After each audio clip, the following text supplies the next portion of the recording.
Hey girl, hey, it's Diamond Lachey here, and I'm back with another video. Y'all, we are back with the Slay of the Week series. I'm super excited for today's girl boss. I met her like a couple years ago, and it was so good. She's such a good person. Like, she has such a good heart, and God has definitely used her in so many ways. I'm so happy to have her here. Let's get her on the phone. Alright, you guys, today we got Tiara here, who is a celebrity stylist, an image consultant, and y'all, her story is like incredible. I'm so happy to have her here. Tiara, how you feeling? Hi, Diamond. So glad to be here. Thanks for having me. Yes. So, who is Tiara, the image consultant? Tiara, the image consultant, is honestly just your homie. Like, I don't consider myself to be, this big time anything. Yeah. The Lord has definitely, blessed my business and my clients and things like that. But, I'm just small town girl from Atlanta, chilling. I always kind of just consider myself to be like that one friend who's just always down to earth, laughing at everything. I'm just chilling. So Tiara the chill. Tiara the chill, yes. Yes. You've been in business 8 years, but you're so personable that nobody would ever know because you just act like a regular person. No, because we met at Nordstrom. Yes. I never was acting. I don't even want to get into that yet. Wait, it's so good. It was so, the meeting was so good. Wait, take it back. Okay. You wanted to be a teacher. How did you go from I'm going to be a teacher to I'm styling all these celebrities, I'm on gospels, I'm on everything at this point. How did it go there? So my parents honestly were like, we know a doctor, a lawyer, teacher, that's all we know. Yes. So whatever a fashion stylist is, never heard of it, So they pretty much were supporting my dream, but at the same time they wanted me to have a secure job. Like so normal parents.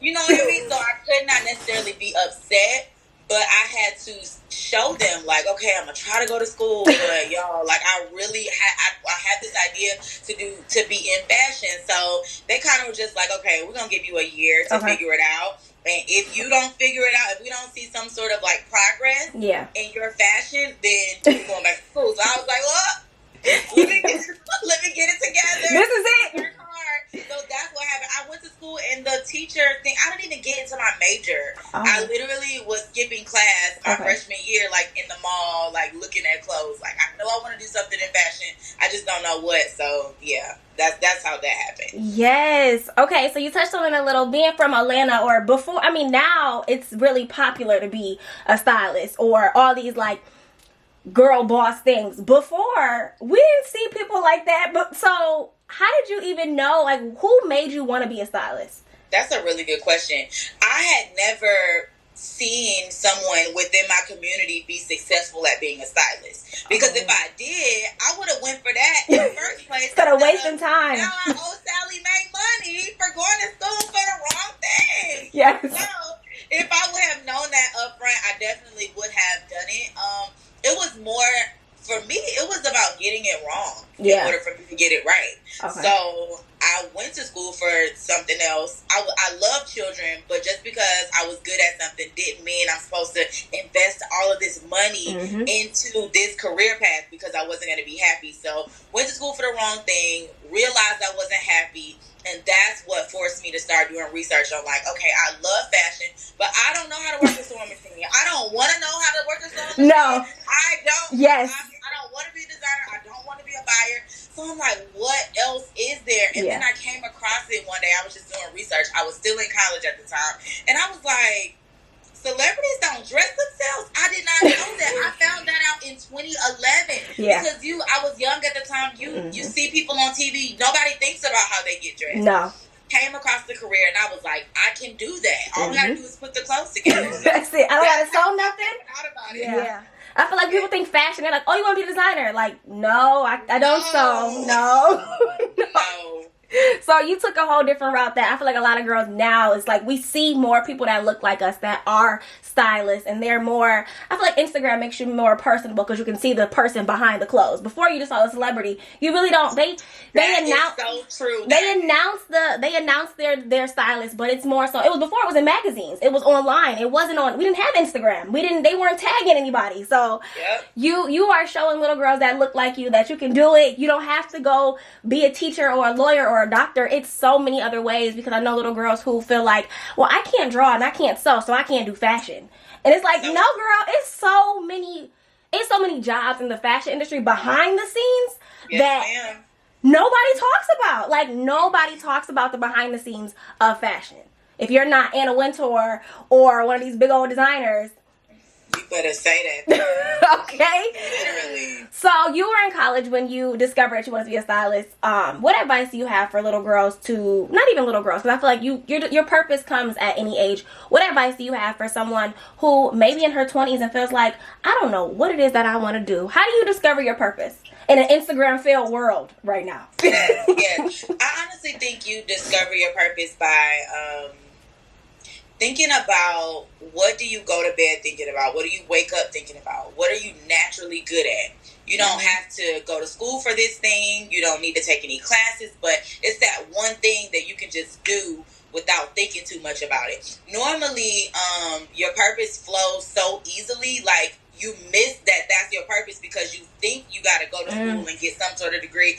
And all this time, you've been good. You've been doing your own hair for years, and you forgot, like, wait a minute, I'm talented. I do my own hair. Yes. Maybe that's what it is. So normally your purpose is right up under your nose. Mm-hmm. So I always say, when it comes to identifying that, you have to think about, what can I do that I don't need any training for? I'm not talking about going on Google trying to discover something new. Like, within your own self, what are you naturally good at? When nobody's looking, what are you doing? Yes, that's so good. I feel like nowadays you be like, I want to, her lifestyle look good. Like, I want to do that. And it's like, no, you never cared about fashion. Now. And I'm not saying you can't have a change of heart and start doing other things, but like, before you even start, expanding, like, the core of who you are, it should be something that's already there, that's not influenced by what somebody else is doing. Yes, that is so good. Yes. Oh my God. So what is fashion to you?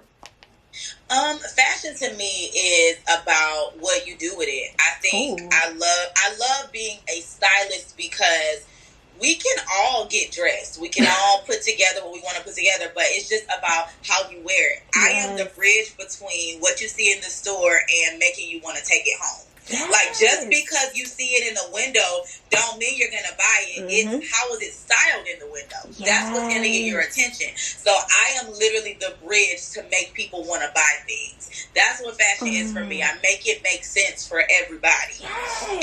Yes, that's so good, because I feel like people be like, I got some H&M. Girl, I see that at H&M and I did not want to buy that. How did you? Okay. Yeah. That's you. That is you. What was the most pivotal time or the pivotal shift in your business? Girl, now this is definitely every time I get to tap into this, because I feel like everybody has like an aha moment or a low moment, or you will at some point. Yeah. For me, it was about 3 years ago.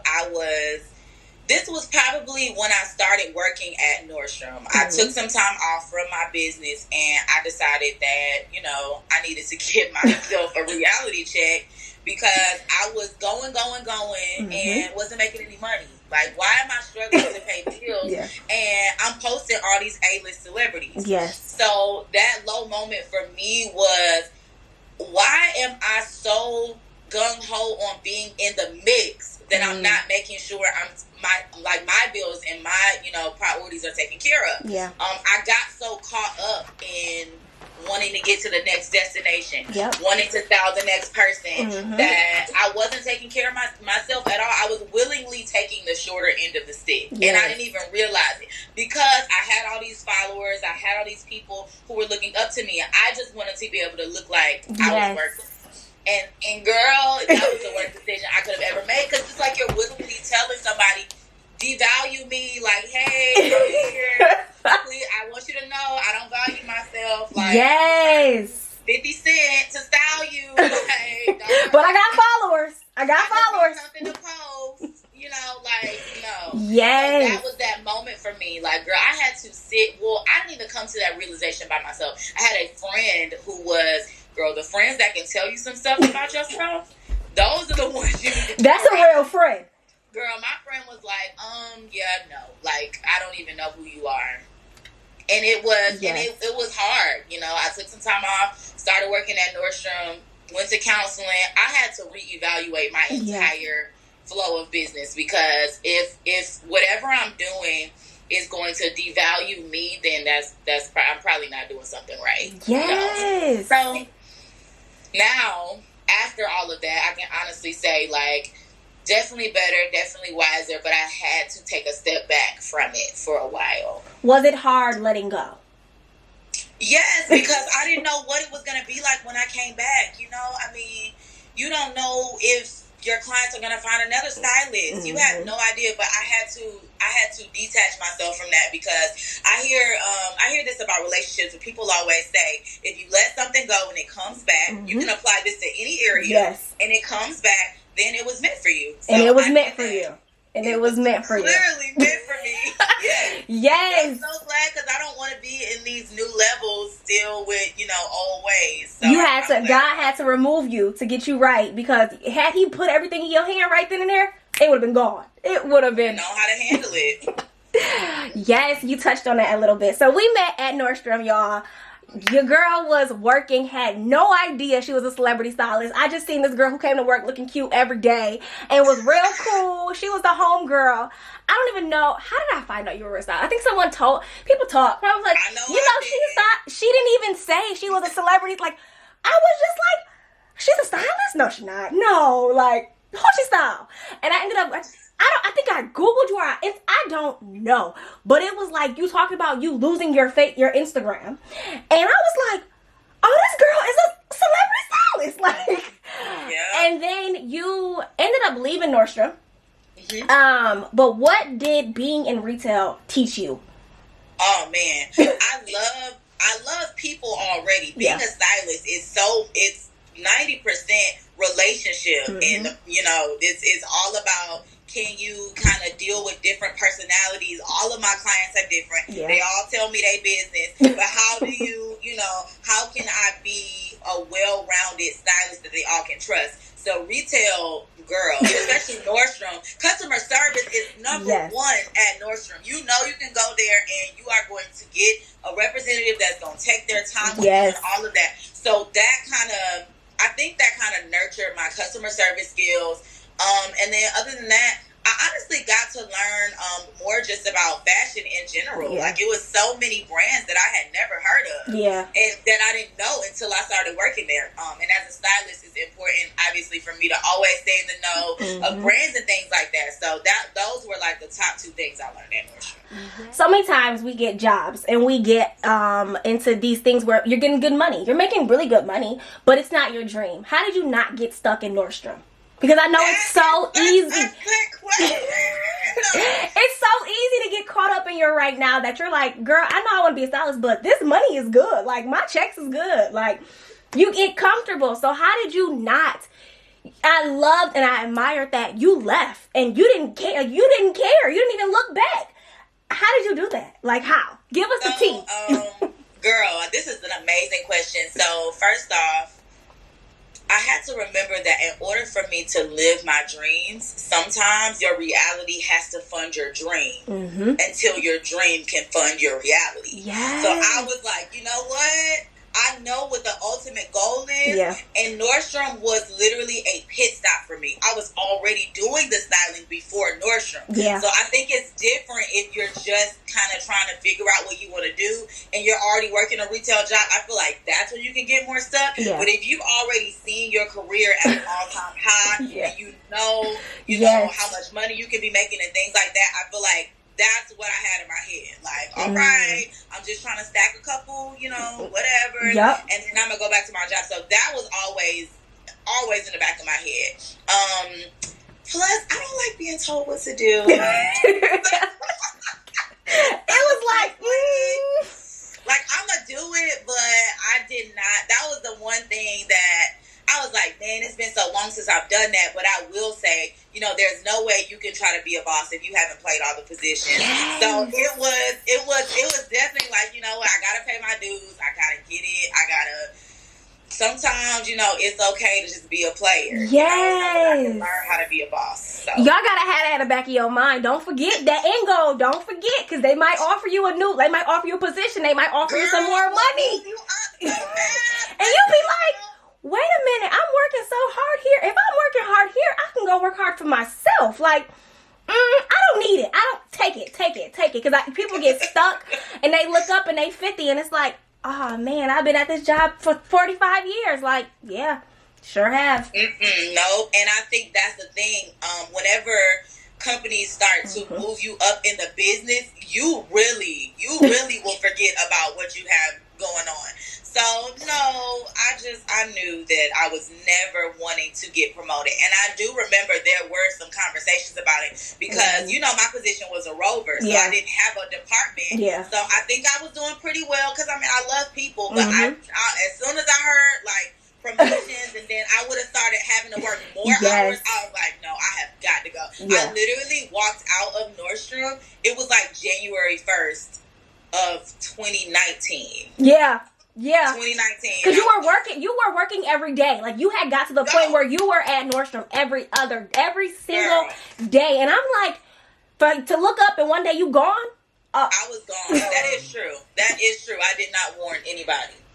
You was going for it. Yes. So, did you set out to be a gospel stylist? I started out styling my family and my friends. I didn't necessarily have, like, I probably had dream clients, but I really didn't say, oh, I want to do gospel or I want to do R&B.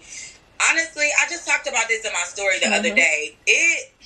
My clients found me. The people that I was supposed to have, the relationship that I was supposed to have, it all found me. It's like I thought I wanted to just be kind of a stylist that styles everyone. But I have to honestly say, if my bills are being paid from what's happening, I don't care. Like, it's not that serious. So to answer your question, no, I did not set out to style gospel, but that is predominantly my clientele. So I embraced it and it works. So praise the Lord. Yes, ain't nothing wrong with that because you get your blessings.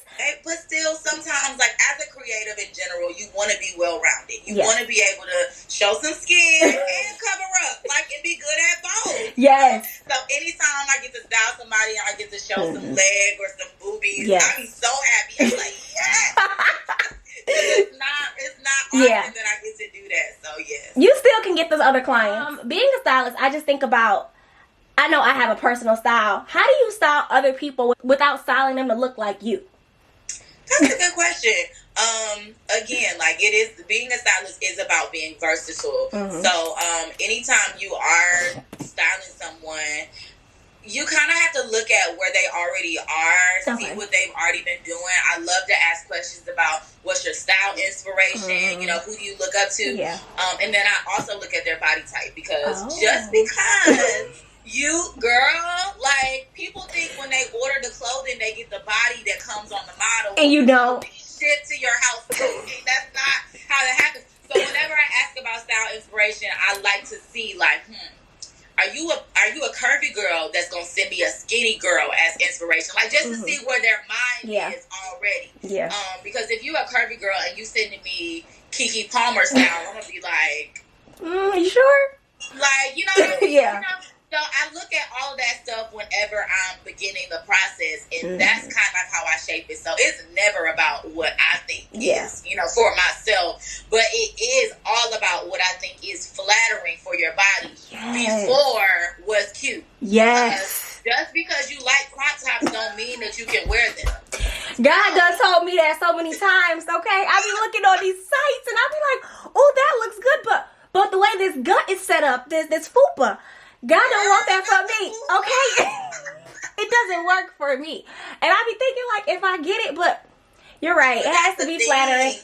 It can look good on somebody else and not look good on me. You have Once you find what's flattering for you, you won't even want to do anything else. Like, once you figure that out, like, all you know, normally people just want to wear what they see other people wear. But if somebody shows them, like, no, this is what works for your body, they will go crazy and do that, you know? Yes. Well, I think you kind of answered this, but who needs a image consultant? Is it just celebrities, or who needs the service?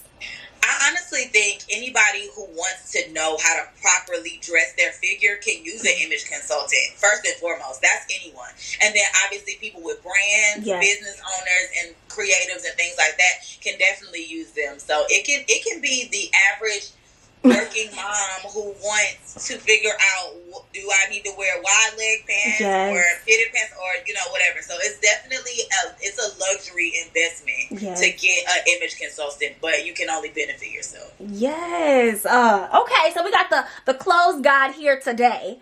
Name 5 pieces every girl needs in her closet. Okay. A good pair of distressed denim jeans. Okay. Denim. Hands to the down. A good blazer. Okay. Any color. Any color. Okay. Any color. A little black dress. Yes. Always. A good sundress. Okay. And I think I'm going to go with a, like, can I do shoes? You can do shoes too, yeah. Oh, a bomb new black something pump. Okay. Like, good pump. A good pump. Yes. Yes. I'm about to add some pieces in my closet.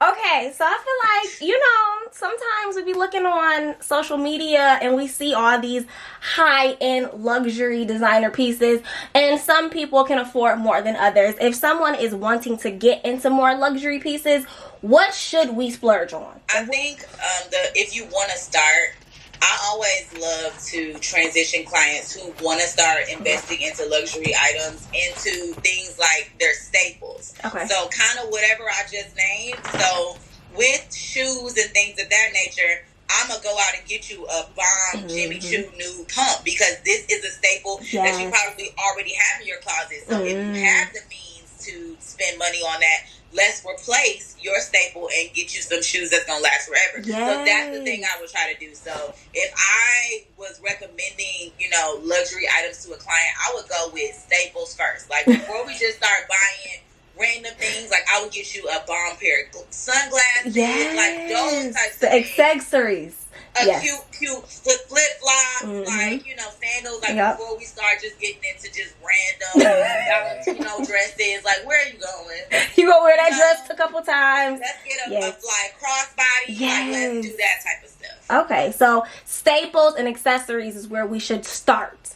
Period. Hands down. Okay. And let me add, consignment stores are always my favorite to recommend. So they have things in amazing condition that you can get at a cheaper price if you want to transition yourself before you start paying full price for everything. Honey, let me tell you something. Spying expensive designer things, they be worth it, but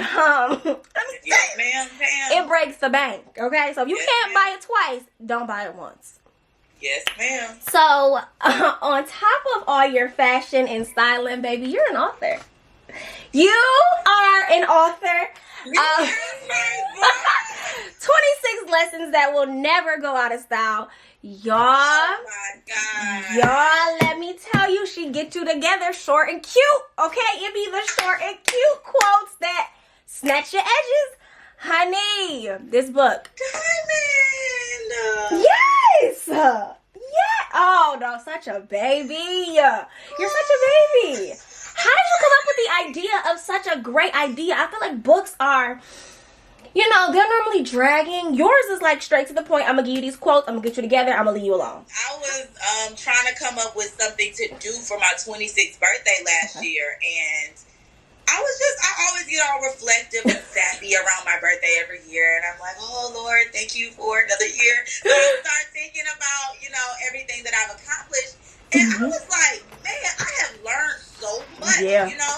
And I said, I'm going to do 26 things. And then I came up with the title that will never go out of style. That I think is so cute. And I was like, I'm going to write them. I wrote the book in like 45 minutes. And it was like a notes pad. And I just was writing different things until I got to 26. And then I had my friend to spell check it. And I published it after I got the cover made. So it wasn't, I didn't think too deep about it. I'm a person, if I think about it, I'm doing it. Within that, I'm very much, I have a sense of urgency about everything. Like, if I think of something. So I was trying to keep in mind things that I've learned that I know I would not have known if, I didn't go through it. Yes. So I was like, why don't I just help stylists to not have to do this? So they have 26 lessons that they can bypass. Yes. This is not only for stylists, honey. If you need to get it's not, because these quotes are just, no, be confident in this. You are you. Find the special thing that only you can do and capitalize off of that. I feel like any girl can read that like, you know what? I'm going to get up today. I'm gonna shake it off. I'm going to dust my past off, because these are things that you need to know. You're helping someone avoid the mistakes. And you are a teacher and a coach now. You teach upcoming stylists how to avoid the mistakes you made and how to, and that's something that we don't get. So what made you say, I'm at the point now, 8 years in, where I can coach? Yes. I started doing classes maybe like 5 years ago. I probably did my first class. I just realized that, the Lord did not put me through all of this stuff for me to keep it to myself. Yes. Okay? I have been through I can't. I have learned so much stuff. Like, I have a real life story and testimony, and I feel like the way that you change the world is to start with yourself. Yes. So I wanted to be able to share my honest and, my truth with stylists, to where it's like, hey, like, you're not the only person that doesn't know where to start. Because like you said earlier, styling is a newer career. Yeah. It's not something that, we have a blueprint for. You can go online and figure it out. Every time I do a class, we always have this kind of icebreaker thing. They're always telling me, like, I have always been searching for information. You get bits and pieces online. So there is no wrong or right way to do it. But I like to teach about the business side of it, because that's what gets lost. Yes, anybody can put together clothing, but how do you get paid? What contracts do you have? How do you borrow those things from stores? Like, all of the cool things that stylists know about. I just try to bring light to those gray areas that, most people have questions about. So I said, I'm going to do it. I said, I don't become less of a person by telling somebody else what I know. And as a result, my classes are always like full every month, because they're telling whoever they know about it. So I don't even do much marketing for it. I didn't even charge for my first 2 classes. I accepted donations only, Diamond. Like, girl. So it's not about the money, because it's not about the money. You're just here. You wanna see it, because you didn't have that. You had somebody tell you amongst boot camp, you gotta avoid so many things. So thank you. But there was a reason why I went through it, because then I wouldn't have anything to teach anybody else if I did. There you go. Yes. So I asked y'all to ask me some questions on Instagram, and y'all showed out for Miss TT right here, honey. Y'all showed out. I'm gonna keep it anonymous. So somebody said, how do you brand yourself online? Any tips? Yes. Branding yourself online is all about trying to articulate who you are via, photos, your aesthetic, and all of that. So it's simple. It's about what makes you feel good. Whenever you're doing a photo shoot, whenever you're getting graphics, what are your favorite colors? What are your brand colors? There is no blueprint for that. It's all about what makes you feel good. But as a stylist per se, branding to me is more so about who you're styling, what the outfits look like, more than a logo. Yeah. Like, you don't care about the person. We care about the outfits that you put together. So you're branded as a stylist by you styling someone else. That is your brand. When we see what type of, what your aesthetic is as a stylist. Somebody said, I'm struggling to get clients. What should I do to gain more traction and people to my Instagram? So Instagram traction comes from showing love. Nobody knows you exist if you ain't liking other people's pictures and you ain't showing love on other people's pictures. I love that question, because it's just like, your Instagram is not just going to fall out the sky. People are just going to start following you. Like, you have got to, it has to be mutual. Yes. So that is how you gain clients. And then obviously, doing things like hashtagging and being consistent at what you do. People are always watching. So when people are coming to your page, if your page is private and if it says stylist in the bio and I got to scroll all the way in, like, with it. Yes. Don't forget followers. I've been styling my friends for free to build my portfolio. At what point should I begin to charge? So I always recommend that you spend at least 1 full year of styling. This is getting your hands dirty, building your portfolio, doing creative photo shoots. Now, this does not mean that you can't get paid. It just sort of means like before you're focused on money, you need to figure out what you're doing first. Because you can't, the way, you know when to start charging more and things like that is when, you continue to be consistent in your business. So I always say, if you want to give it, at least, I would say with like no pay, I can't say, you can really start charging at any time. I just think before you try to leave your job and stuff like that, you want to make sure you've seen 4 seasons of the year so that being paid, so you can see, can I begin to have a feasible lifestyle with the money that I'm making from styling? Yes. So if you can't take care of your bills, then it's not time yet. Yes. So I can't say how long you should go, but that question sounds like you've probably been doing it for a while, so I would say you can start charging now. And I feel like your friends and your family will understand, like, hey, this is my business, so, I'm going to do it for a discounted rate, or I have to charge. This is my business. I have to make money. Hey. That's true. Somebody said, I aspire to wear heels more. How do I ease myself into it? One of my favorite things I'm going to show you are platforms. Yeah. I don't know if they can see me. Yep. So this is my favorite way to transition into heels. So you can always, do a really cute platform Oxford, and those lift you up off the ground, but you are still level because it's a platform. So that's my way of going into it. And then things like wedge heels. Yeah. I don't have any wedge heels. Cause you wear 6-inch heels. You wear heels. Oh wait, I really don't. But you wear heels. You can spend the whole day in heels. We're not there in our lives yet, okay? That is not true. But I get the point. But yes, I think any platform shoes are going to be easier because they're level on all sides. So definitely those platform Oxfords and any platform heels or wedges would be a good way to transition. Yes. Somebody said, I'm a regular hairstylist, but I aspire to have celebrity clients. How do I grow into that? Okay. Well, if you're a hairstylist, I would say you should definitely be reaching out to the team of whoever it is that you want to work with. Oftentimes, people will reach out to the celebrity, and 9 times out of 10, they're not going to see it. Yeah. But that's okay. You just have to change your approach. Yes. So find out who their publicist is, who's their PR, who's their manager, and I would send them an email so that you can get your foot in the door that way. Because to me, honestly, they're the ones who create the schedule for the celebrity. So that's how I would go about that. Y'all hear these gems? She's right.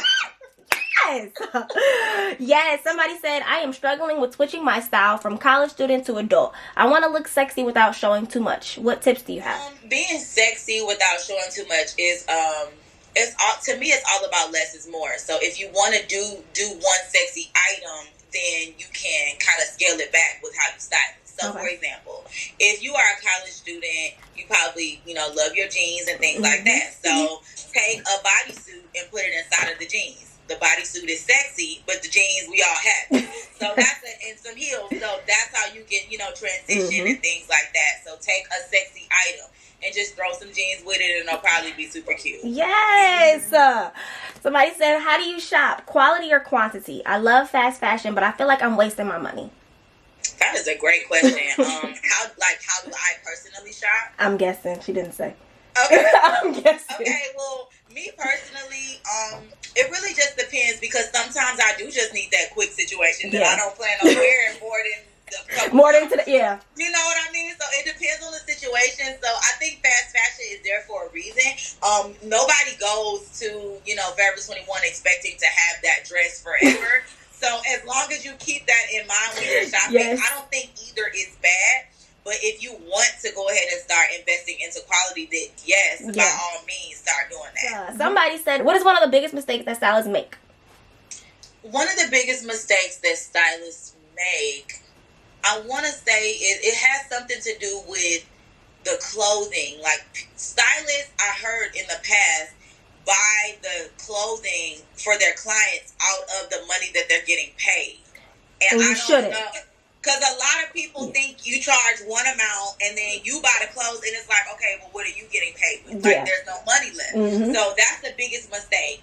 What the clients use to pay for the clothing and what you get paid for doing the whole job, 2 separate fees.